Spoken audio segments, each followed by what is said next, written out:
All right. Hello and welcome back. Brett here with clickmill.co. So we've talked about absolute truth and morality. We've talked about relative truth and morality, obviously very closely related, but very different too. There's books on both.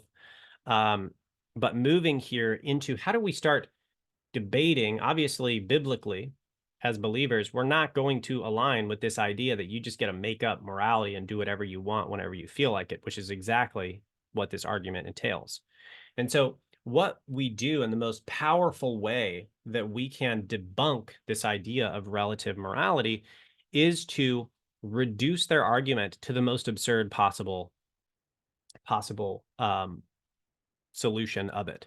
So, for example, if someone says, "Well, no, I believe like anybody can believe whatever they want, and that's fine for them," that's a very fluffy and fine statement, but it doesn't compute because the response to that would be like, "So you're telling me that it's okay and we are reducing to the absurd. So please be aware, I'm going to use absurd. So, don't feel offended or that I'm bringing up some offensive stuff. The point is to show them that the logic does not work. And so the absurd is actually absurd. So be aware, this is a philosophical strategy. Okay. So they say, well, you can believe whatever you want. You get to choose your morals and what you believe is what you believe. Okay. So you're telling me that it was okay for Hitler to believe genuinely, because I think he really genuinely believed what he did. Read Mein Kampf. Like, so you're saying it's okay and totally morally acceptable that Hitler murdered and committed genocide against Jews, homosexuals, and people who are mentally retarded, mentally handicapped. That was totally morally fine. Now, pausing here. What did we just do? We set up a question that shows their logic for what it is. You make up morality, and whatever's true for you is true for you. Great. Well, Hitler thought that was true for him. Are you saying that that is actually the case?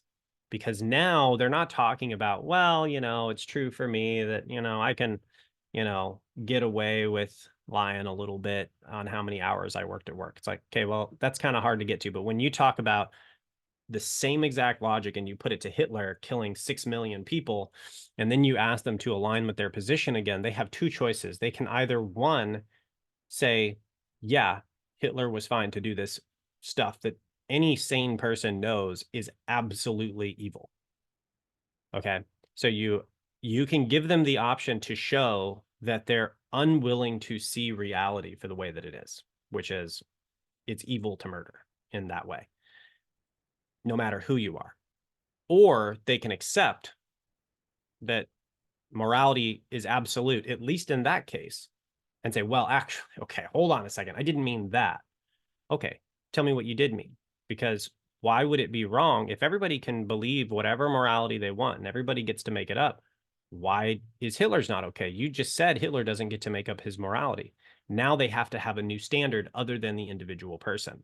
And so when we do the reductio de absurdum argument, it forces them to take a position. And that position in that absurd, example is going to make them identify themselves as someone who is completely unreasonable, which is awesome, especially if there's an audience, if you're debating on a stage or something to this effect, because everyone in the argument is going to be like, I can't believe they just said that. What do you actually believe it was fine for Hitler to do all those terrible things? And the whole argument, you are going to win all of the people in the argument because everybody knows that's evil. So they can take whatever position they want and be unreasonable there. Everybody's going to know that that's false. Okay, so the point there is to win the audience. Now, on the other side is if they do take the position, okay, well, hold on a second here. Let's not take it there. Like, obviously, Hitler's wrong. Okay, you said we choose our morals. Why is Hitler wrong? Why doesn't he get to choose his morals? And now they have to change their position. And this is what we want.